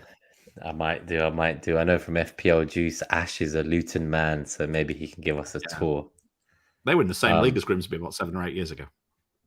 7 or 8. Seriously, ridiculous. I was down there a couple of times. Right. Yeah, they're playing Coventry. So we got these questions here. So Rob, we said we'll bring this one back. We covered it earlier. So Trippier to Shaw. I think I would probably do it at this stage. Yeah. I will say I do have Trippier and I will keep him, but that's because I already have Shaw as well. What else do we have here? We have Matthew's question about I have Foden, I have Haaland, 3 Brighton and Newcastle, no Man United players.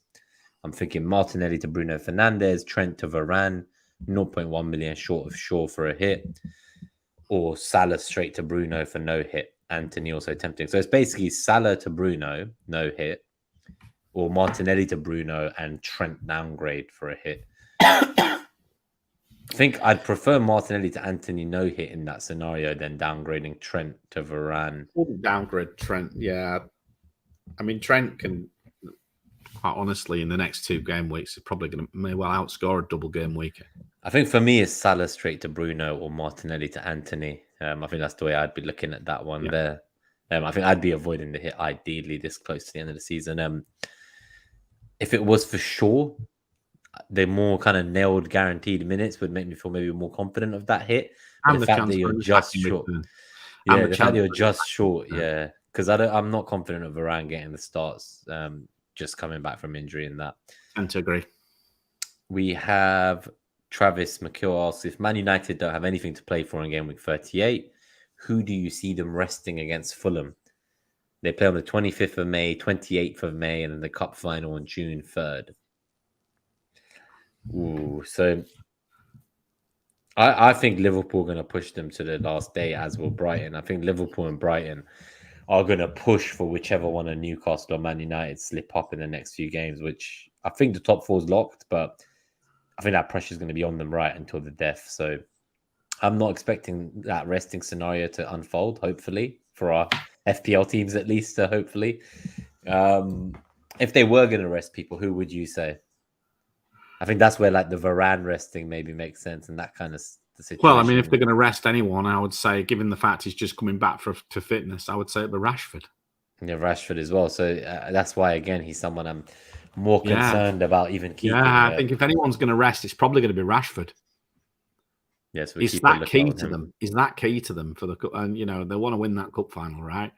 So is that key? I think if there's any doubt, or you know, if they're bringing him back in, or at least you know, I think it's probably Rashford.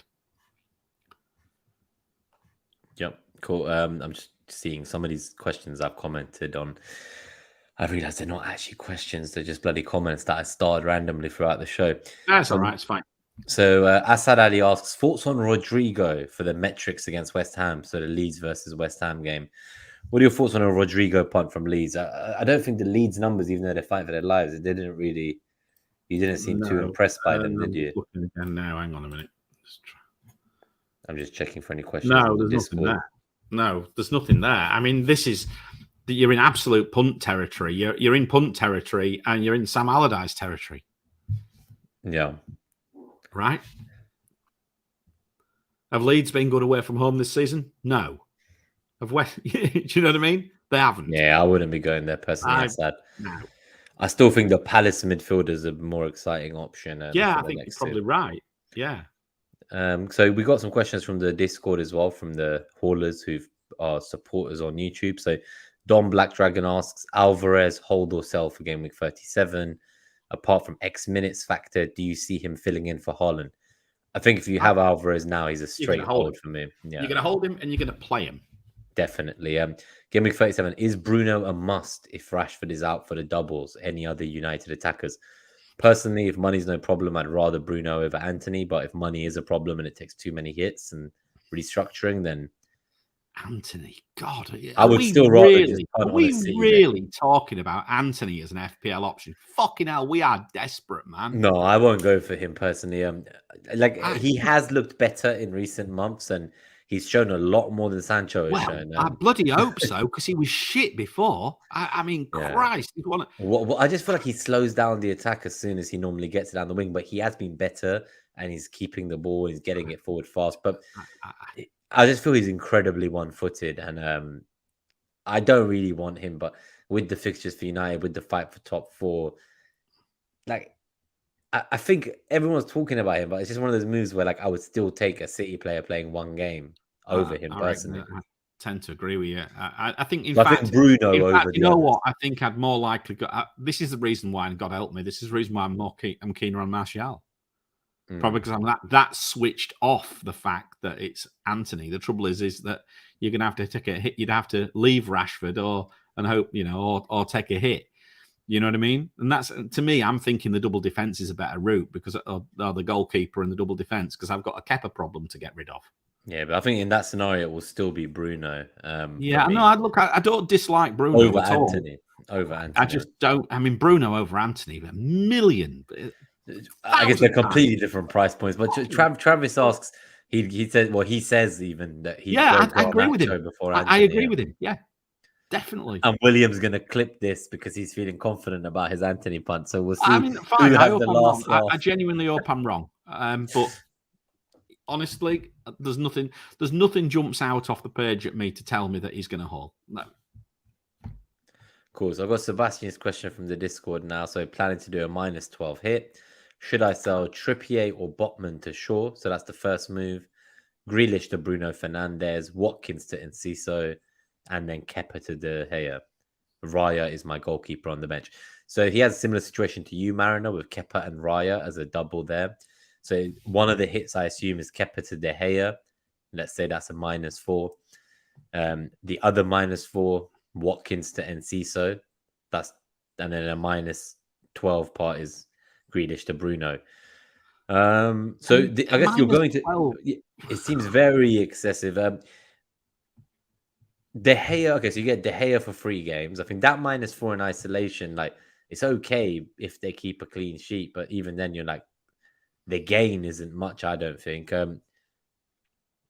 Because I know Raya's fixtures aren't great, but I think I'd rather just, don't know, I'd just play him for save points. Raya at least gets some save points, right? You'd expect 2 or 3, 3 or 4 points in both games, I would guess. For Raya, it would be a differential. Like, obviously, like, De Gea is the safer play, but I just think I would prioritize your hits, Sebastian. Like, I just think there's quite a few of them. I mean, the Botman to Shaw, that sounds, I like that.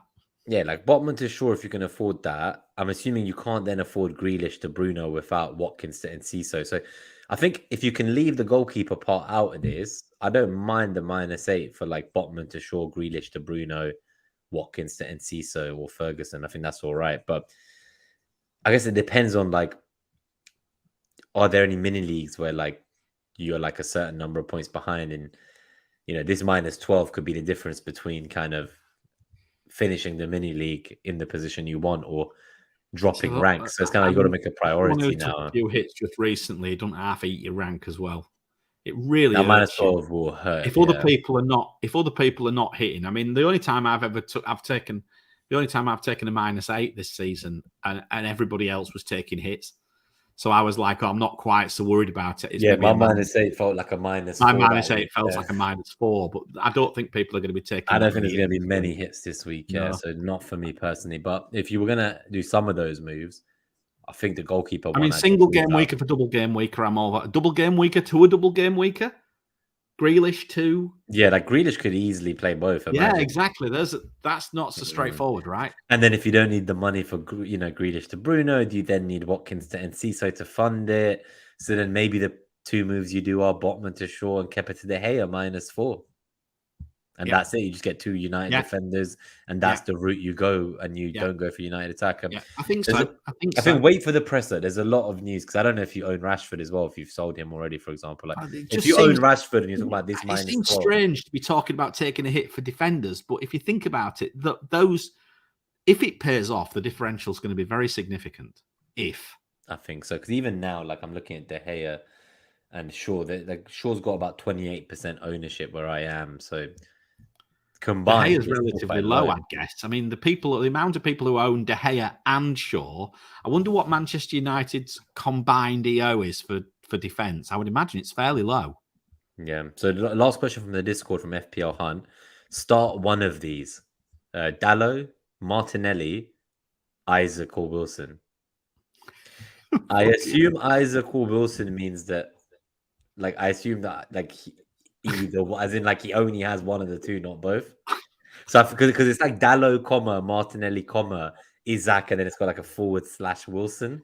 So let us know in the live chat if you're still here. What we know right now, it does snow fairly regularly in Las Vegas. And look, let's face it, I think Wilson's the pick right now. But does he have Wilson? That's my question for FPL Hunt. Yeah, like, but if he has, I mean, Wilson's Isaac. Yeah, Wilson's the pick over Isaac right now. It's on penalties. Either way, see who plays on Thursday. Yes, and if one of the 2 of them is rested, mate, I would play. I did caveat right now. Yeah, right now. Oh, okay. So he has all of them, but I'm transferring a new forward out. Okay, cool. So if you have all of them, I would definitely start Wilson, ideally based on the minutes on a Thursday. Yeah, Why are you transferring a Newcastle forward out? Because he can't play all of them, I'm assuming. Bench someone else. Maybe he's buying a Brighton forward as a 3rd forward, or maybe he's getting. I'm just thinking who else. Just remember That fixture difficulty. Look, this. Look. For a Newcastle attack. 4.1. 4.1. Look at this. I do think, I don't know. I just feel like it's going to be a. Who are you buying? I guess. Oh yeah, and Ciso to fund Bruno. Yeah, see I can see how that happens. Yeah. Okay. All right. That makes sense to me. I think that's fair enough. I mean, gritted teeth, but that has the ability to come back and bite you on the ass. I think you got to go for it at this stage of the season. Yeah. Okay.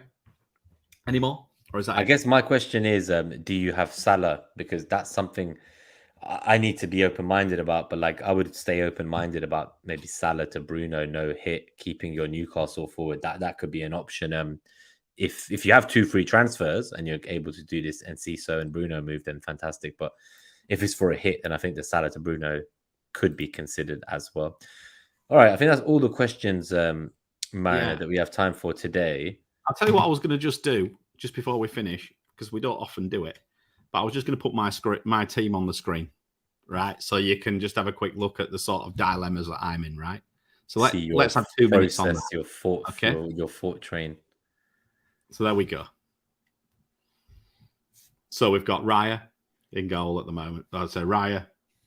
So you got Trippier, Estupinian, Trent, Botman, Salah, Foden, Mitoma, McAllister, Isak, and Haaland. Obviously, Shaw's going to come in. So I mean, I've not started to sort this out yet. So let's do that. Okay, Rashford could play, but if he plays, who comes out? Do you know what I mean? This is difficult.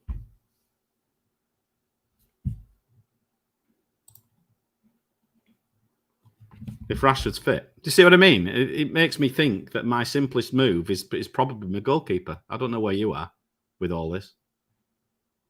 I'm just looking at mine. So I think it's a tough one.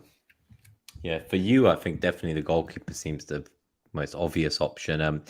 The alternative is you could look to bench Trippier and sell Rashford and play a midfielder, but you don't seem so keen. You've already got a City mid in Foden. You don't seem so keen on Anthony. I'm not unhappy with my team. I mean, it's almost like the Salah move, but then that would probably mean a flip flop back again. Yeah, that's what C Hunt's saying about like Southampton the following week makes it a bit of a hard one to. It does, doesn't it? On it now. Does. It really does. And if you look at the bench, that's with Rashford benched. So, if I was to sell Rashford for someone, and I've got, I guess that's my question. Like, can you afford Rashford straight to Bruno? Don't think so. Because you got the third dead forward. 1.3. You might. It's close. Well, what's your total in the bank when you sell to Rashford? 1.3. Yeah, but when you click on X on Rashford, what do you have? 8.5. Oh no, you need he's at 9.6 or something. I can't do it. Yeah, it's an interesting one. So I'm thinking that maybe the simple move is just the goalkeeper. Yeah, that's fair. I think a few were saying in the chat that if Rashford is fit, they'll probably bench Isak. I mean, I wouldn't bench Isak against Leicester. But I guess the alternative is you'd have to bench Salah at home at Villa or Enciso. Yeah, I mean, it's tough. These benching headaches are catching. It's a benching headache, isn't it? All over. But anyway, there we go. I'll decide close to the time. But all right. Well, thank you everyone for tuning in. We'll get out of here today. This is Chris's last show before next preseason. He's going to be moving to Dubai.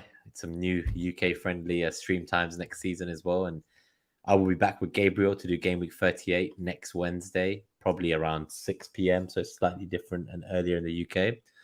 And we will see what final spicy differentials we can get. And I think Gabe will tell us about some matchup analysis and NetxG will make a return. If you want to see the NetxG, he will probably be releasing his thread before deadline. So you can have a look at that. I know that's been quite popular on Twitter recently with all the haulers. So do check that out and show him some support with reading his article. Otherwise, good to see everyone. Thanks for joining us in the chat, keeping us company late into the night or early into the morning in Chris's case. And we will see you all after hopefully many green arrows for all the haulers in Double Gameweek 37. Yeah, I think the only thing to say really is just, best of luck for the rest of the season, everybody. Thank you for being on the voyage with us through FPL for another season. It's not necessarily been quite as good for Nima and I as last season, but I think we've still enjoyed it. And I mean, let's face it, Nima, when there's 11 million players. Yeah, it's not the same highs as last year, but I think we'll talk about like how we did before in the preseason about our learnings and what we're going to take from this season into next year and how it might embrace it and change our play styles. But it's been a pleasure. It has. As always. We'll see you all next week, and good luck in Game Week 37, guys. All the best, guys. Cheers. Take care. Cheers. Bye-bye.